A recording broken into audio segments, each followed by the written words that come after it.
Brilliance Audio presents A Lie for a Lie by Helena Hunting, performed by Stella Bloom and Jason Clark. What are the chances there will be booze at a birthday party for a pair of 3-year-olds? Slim to none? My sister's voice crackles through the car speakers on a scoff. Why are you going to a birthday party for toddlers anyway? Is this some kind of new dating strategy?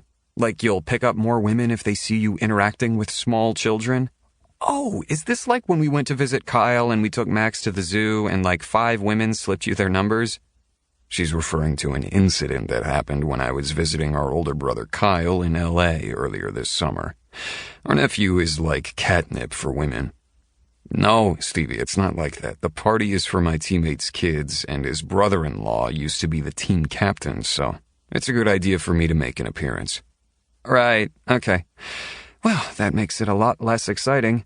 Not everything about my life is exciting. What about you? Any plans this afternoon? I need to move the conversation away from dating, because my little sister always has an opinion on my lackluster love life.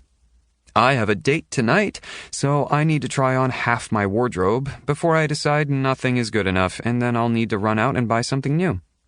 A date? Who is he? How'd you meet him? Listen to you, sounding like Dad. Even though she laughs, there's sadness in her voice. We lost our dad 3 years ago to complications from diabetes. We're a pretty tight family, even with me living in Chicago, my brother being on the West Coast, and my sister and mother having relocated from New York to LA. My sister went out there for school, and my mom decided it was time to retire, so she sold the house and farm and moved out west at the end of last summer, right after Max was born. He's in my program. We have a couple of classes together, and his name is Joseph. How many times have you been out with him? It's our second date. Speaking of dates, when was the last time you went on one? I grip the steering wheel, hating that we're back to this. I don't know. A while. I've been busy. Busy pining over Alaska Girl? It irritates me that she continues to use that nickname for the woman I spent the better part of last summer with in Alaska. Don't call her that. It's been a year, RJ. Don't you think? I pulled into the parking lot of the aquarium. I'm at the party. I have to go. I'll talk to you later. I end the call. If this plane crashes, at least I'm going out on a high note. RJ is the kind of attractive that makes a woman stop paying attention to what she's doing and nearly end up strangling herself with her scarf.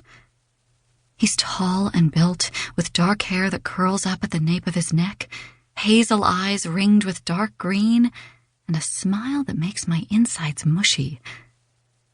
I'm tucked into his side, his arms stretched out along the back of the seat, fingers curved around my shoulder, keeping me nice and safe. RJ's arm is very sturdy and solid and thick, like a tree trunk. He also smells great, like fresh laundry and cologne with a hint of peppermint, likely from the gum he gave me to take care of my breath. He dealt with my bag of vomit, which is both mortifying and insanely sweet. At least the near scarf strangulation happened before I hurled. I'm currently fisting his sweatshirt in one hand and hugging my mittens to my chest with the other. I also keep trying to bury my face in his armpit. Despite the long flight from Seattle and the tiny cramped quarters on this plane, he still manages to smell like deodorant. He covers the hand clutching his sweatshirt. I'm sorry. I pry my fingers from the soft fabric, but before I can tuck my hand close to my own body, he threads his fingers through mine. It's an unexpected level of intimacy. A couple more minutes and we'll be on the ground again. He reassures me. I squeeze his hand as the plane descends and squeak out my anxiety when the wheels touch down, pressing my face against RJ's chest. Eventually, when it's clear we're bumping along the tarmac, I peek up. RJ grins down at me. It's disarmingly charming. We survived. I look out the window at the mountains rising to my right, the water on the left. We did. Now that we're on the ground, I'm embarrassed all over again. Thank you for being my personal support person and human teddy bear.